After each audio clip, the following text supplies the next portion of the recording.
ये है खूबसूरत लड़की ने बुलाया, आ जाओ व्हाट्सएप पे, हाँ चले आओ, पता नहीं कैसी हो, पहले फोटो भेजो, दे दिया, नहीं कुछ ओपन भेजो खुला हुआ, उसने वो भी भेज दिया, लो लड़की अच्छी, चल दिए।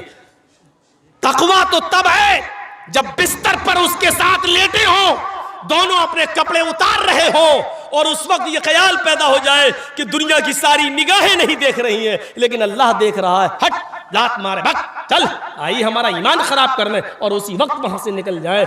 ये है तकवा। ये है जैसे कौम बनी इसराइल में उस शख्स ने तकवा अख्तियार किया था, और बुखारी शरीफ की उस रिवायत के मुताबिक जो एक चचेरा भाई अपनी चचेरी बहन से प्यार करने लगा था, लेकिन चचेरी बहन को कोई मतलब नहीं था, और जब उसका बाप मर गया तो वो एक दिन भूखमरी की शिकायत लेकर अपने भाई के पास आई और कहती है कि मेरे भाई, तुम्हें तो मालूम है कि मेरे बाप नहीं रहे इस दुनिया में, मेरे शौहर की तबीयत खराब है, बीमार है, बिस्तर पर लेटे हुए हैं, मेरे बच्चे भूखे मर रहे हैं, अगर कुछ मदद कर सकते हो तो करो। और आज मौका मिला उस आदमी को, चचेरे भाई को, और कहता है, आए मेरी बहन, चचेरी बहन, पूरी जिंदगी तुमसे जो बात नहीं कह सका वो आज कह रहा हूं। चचा की जिंदगी में मैं तुम्हें नहीं पा सका, मैं तुम्हें चाहता हूं, अगर तुम्हें मंजूर हो तो आज की रात मेरे पास आ जाना, तब मैं तुम्हें इतने दिनार या दिरहम मैं तुम्हें दे दूंगा। वो ठुकरा के चली गई, लेकिन वहाँ घर पहुँचती है तो अपने शौहर को देखती है बीमार है, अपने बच्चों को देखती है कि भूखे हैं, बेचारी मजबूर हो जाती है और फिर वादा कर लेती है कि ठीक है, रात की तारीकी में हम अपने शौहर को सुलाकर, अपने बच्चों को सुलाकर तेरे पास आ जाएंगे, लेकिन तू मुझे थोड़ी सी मदद कर दे। उसने 60 दिरहम दे दिए, इसने लाई और लाकर अपने शौहर को दवा इलाज कराया, अपने बच्चों को खिला पिला के सुला दिया, जो वादा किया था वादे पर पहुंचती है। उसने दरवाजा खोला, अपने सीने से लगाया, औरत को, अपनी चचेरी बहन को बिस्तर पे ले गया। जैसे उसने बिस्तर पे जाकर उसके कपड़े उतारने की कोशिश की, ये कांपने लगी, थर्राने लगी। उसके चचेरे भाई ने कहा, तुम जब आई थी तो इतना नहीं कांप रही थी, तुम्हारी ये हालत, जब इतना डरोगी तो आगे का काम कैसे होगा? डर छोड़ो, कुछ अपने अंदर खुलापन लाओ, डर हटाओ, मेरा सपोर्ट करो। और ये कहकर जैसे ही उसने हाथ बढ़ाया, इसकी चचेरी बहन ने उसका हाथ पकड़ते हुए कहा, इत्तक़िल्लाह या इब्राहिम, आए मेरे चचा के बेटे, अल्लाह से डर जा। आज तक मेरे चेहरे को भी किसी ने नहीं देखा, और आज तू है जो मुझे अपने बिस्तर पर लिटा रहा है। अल्लाह की कायम करदा हद को मत तोड़, मैं तेरे लिए हलाल नहीं हूं, मैं अपने शौहर की अमानत हूं। कब्र के सांप बिच्छू मेरा इंतजार कर रहे हैं, जहन्नम की आग मेरा इंतजार कर रही है। चंद लम्हों की लज्जत से मेरी जिंदगी भर की इबादत को बेकार मत कर। इतना कहना था, अल्लाह से डर। बुखारी शरीफ की हदीस के अल्फाज हैं, उस नौजवान ने, उस लड़के ने अपनी बहन को छोड़ दिया और कहता है कि मेरी बहन जा, अल्लाह से डर। अल्लाह का नाम लिया, कहा, कहता अल्लाह से डर। मेरी तो पूरी जिंदगी गुनाहों में चली गई, और तू तो एक काम, और वो भी अभी तूने किया नहीं है गलत काम, तू एक ऐसे काम पर डर रही है जो अभी तूने किया भी नहीं है। जा, मैंने तुझे छोड़ दिया। जब वो जाने लगी तो चचेरे भाई ने आवाज दी, सुन, मैं बहुत से आकार गुनाहगार इंसान हूं। कयामत के दिन जब अल्लाह ताला मुझे मेरी बदअमली की वजह से जहन्नम में डाले और फेंके, तो कयामत के दिन अल्लाह के दरबार में इतनी गवाही जरूर दे देना, क्या है अल्लाह, ये मेरे साथ गंदा काम करने जा रहा था, लेकिन जब मैंने कहा अल्लाह से डर जा, इत्तक़िल्लाह, जब तेरा नाम लिया तो तेरे डर से इसने मुझे छोड़ दिया था। शायद तेरी इतनी गवाही की बिना पर अल्लाह मेरी बख्शिश कर दे, शायद अल्लाह मेरी मग़फ़िरत फरमा दे।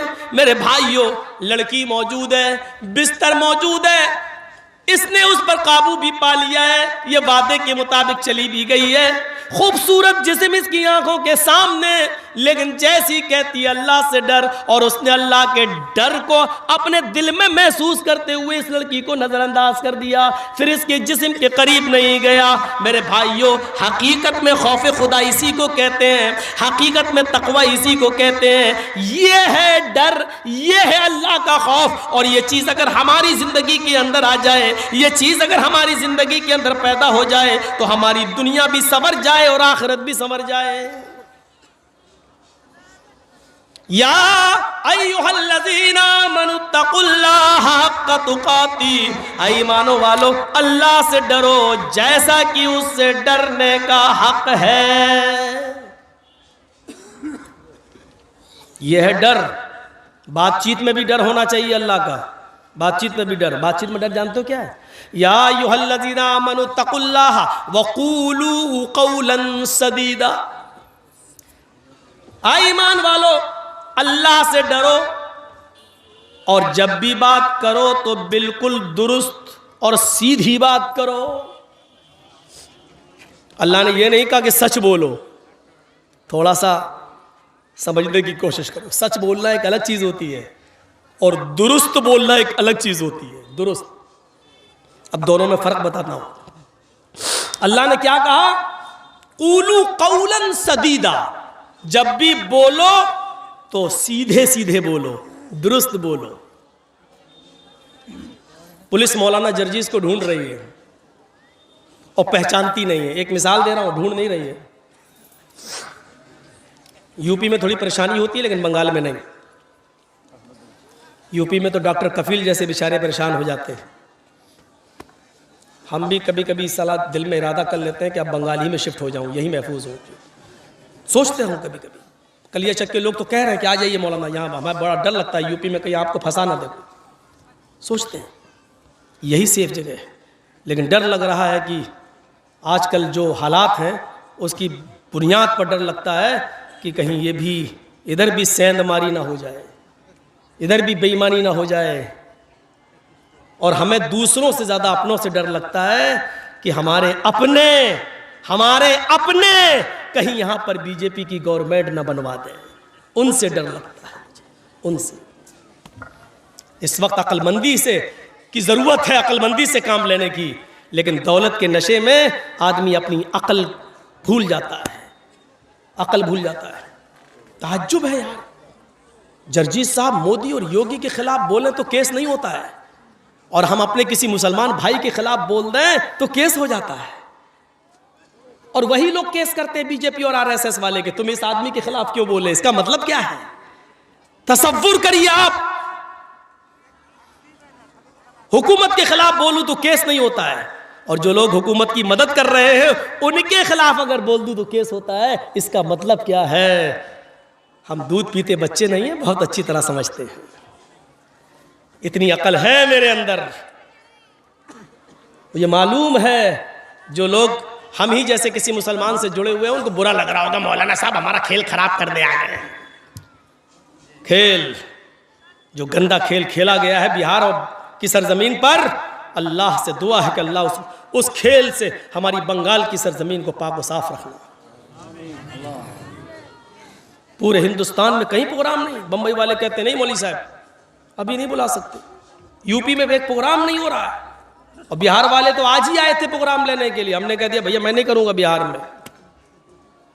और बंगाल अभी चल रहा, पूरे हिंदुस्तान के अंदर भी सिर्फ बंगाल चल रहा। अल्लाह का शुक्र है, ये अल्लाह की रहमत है। मेरे भाइयों, आप खुशनसीब हैं, खुशनसीब। हम लोगों से पूछिए कि डर लगता है रात में सो रहे हैं घर पर कि कोई फर्जी मुकदमा लेकर पुलिस ना आ जाओ, ठोंक ना दे जेल के अंदर जाओ। और एक बार जब कर दिया तो इतने केस लाद देती है कि आप जिंदगी भर जमानत नहीं करा पाएंगे, मरते रहो, सड़ते रहो। ये निकले तो दूसरा निकले तो तीसरा। आपको 20 साल के बाद डिग्री मिलेगी, कोर्ट कहेगी बाइज्जत बरी, कोई जुर्म नहीं पाया गया। लेकिन 20 साल तक मौलाना जर्जी साहब जिंदा भी रहेंगे कि नहीं रहेंगे, इसकी कोई गारंटी नहीं। हमारे अमाल का नतीजा है। हाँ, तो मेरे भाइयों क्या कह रहा था? सच्ची बात अलग होती है और दुरुस्त बात अलग होती है। मौलाना जर्जी साहब को पुलिस ढूंढ रही है लेकिन पहचानती नहीं है। पकड़ रही है। वारंट निकला जर्जी साहब का।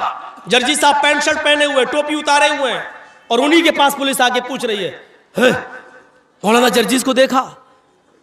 मुझे से पूछ रही है। और मैं बहुत सच्चा इंसान, मैं चाहता हूं कि झूठ भी ना बोलूं और नाम भी ना बताऊं। अब ऐसा कौन सा रास्ता इस्तेमाल करूं? तो मौलाना जर्जीस ने 2 कदम पीछे हट गए। पुलिस वाले से पूछा, जी क्या कह रहे हो? 2 कदम हट गए हो। फिर पुलिस वाले से पूछा, जी किसको पूछ रहे हो? मौलाना जर्जीस को देखा? अभी तो यहीं थे। 2 कदम हम हट गए और फिर हाँ क्या पूछा आपने? कहा मौलाना जर्जीस को देखा? हाँ अभी तो यहीं थे। अब वो क्या समझा? अरे अभी थे, पकड़ो, चल इधर उधर, बच गए। झूठ नहीं है, हकीकत देखा जाए, दिमाग से सोचो तो ये झूठ नहीं है, लेकिन कुरान और हदीस की रोशनी में देखा जाए तो ये झूठ है। ये झूठ है क्योंकि उसने मौलाना जर्जीस को पूछा और आप जानते हैं कि वो क्या पूछ रहा है और किसको पूछ रहा है। आपका जवाब सीधे सीधे ये होना चाहिए था कि हाँ मैं ही हूं। आपने कहा अभी तो यहां थे।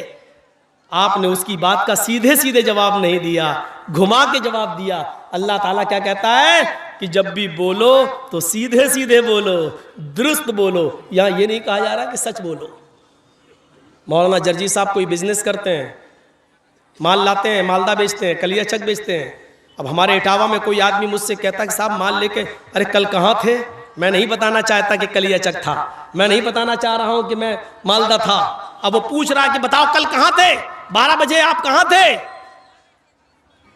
मैं झूठ भी नहीं बोलना चाहता हूं। मैंने उसको कह दिया जमीन के ऊपर था, आसमान के नीचे था। हकीकत में दिमाग लगा के देखा जाए तो ये झूठ नहीं है। अरे मैं था तो जमीन के ऊपर ही था और आसमान के नीचे ही था, लेकिन सच्चाई ये है कि ये झूठ है, क्योंकि ये तो वो भी जानता है कि आप जमीन के ऊपर थे और आसमान के नीचे थे। वो ये नहीं जानना चाहता है कि आप किस जमीन के, और ये जानना चाहता है कि आप दिन के 12 बजे कौन से शहर में, कौन से मार्केट में, कौन से बाजार में थे। आपको अगर नहीं बताना है तो साफ कह दीजिए कि मैं नहीं बता सकता, मैं कहां था मैं आपको नहीं बता सकता। इसमें कोई बुराई नहीं है। आप सच बोल दीजिए मैं आपको नहीं बता सकता, भाई मैं नहीं बताऊंगा। लेकिन आप ये मत कहिए जमीन के ऊपर और आसमान के नीचे। इस तरीके से बहुत से लोगों ने बहुत से मसले हल कर दिए, बहुत से बड़े बड़े मसले हल हो गए। कुरान कहता है या अय्युहल्लज़ीना आमनुत्तकुल्लाहा हक्का तुकातिह वला तमूतुन, या अय्युहल्लज़ीना आमनुत्तकुल्लाहा वक़ूलू क़ौलन सदीदा। अहले ईमान अल्लाह से डरो और जब भी बात करो तो दुरुस्त बात करो, सीधी बात करो। क़ौलन सदीदा, सदीद तस्दीदुस सहम। कभी आपने तीर को देखा? तीर, उसको अरबी में क्या कहते हैं? सहम। कमान में लगाया, अब इस रॉट में हमें मारना है। ये ट्यूबलाइट जो जल रही है, कमान से तीर को हमने छोड़ा तो तीर बिल्कुल सीधे जाएगा, सीधे, इधर उधर नहीं होएगा, सीधे जाएगा और ट्यूबलाइट से टकराएगा, ट्यूबलाइट फूट जाएगी।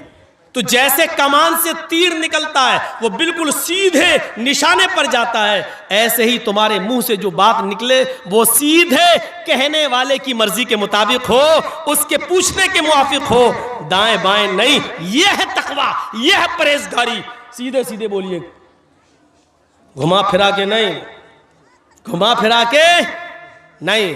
जैसे शेख अब्दुल कादिर जिलानी बगदादी रहमतुल्लाह अलैह जब 12 साल की उम्र में थे और काफिले के साथ सफर कर रहे थे, चोरों ने काफिले को लूटा तो इनसे पूछा 12 साल के बच्चे से, अब्दुल कादिर जिलानी से, तेरे पास भी कुछ है? उसने कहा हाँ है। क्या है? सीधे सीधे जवाब, 40 अशरफियां हैं। कहाँ है? मेरे कुर्ते के अस्तर में, यहाँ मेरी माँ ने सिल दी है। फाड़ के देखा तो 40 अशरफी। बेटा तुमने सीधे सीधे बता दिया, साफ साफ बता दिया, तुम्हारे ऊपर तो मुझे शक भी नहीं हो सकता था, तुमने साफ साफ क्यों बता दिया? उस बच्चे ने क्या कहा? चलते वक्त मेरी माँ ने मुझे नसीहत की थी कि बेटा हालात चाहे कितने खराब हो लेकिन कभी झूठ मत बोलना। माँ अपने 12 साल के बच्चे को छोड़ रही है और काफिले के हवाले कर रही है, तो अपने 12 साल के बच्चे को तकवे का दर्स दे रही है, अल्लाह से डरने का दर्स दे रही है।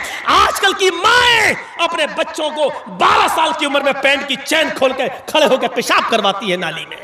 ये आजकल की माएं हैं, कहां से इनके अंदर डर पैदा होगा?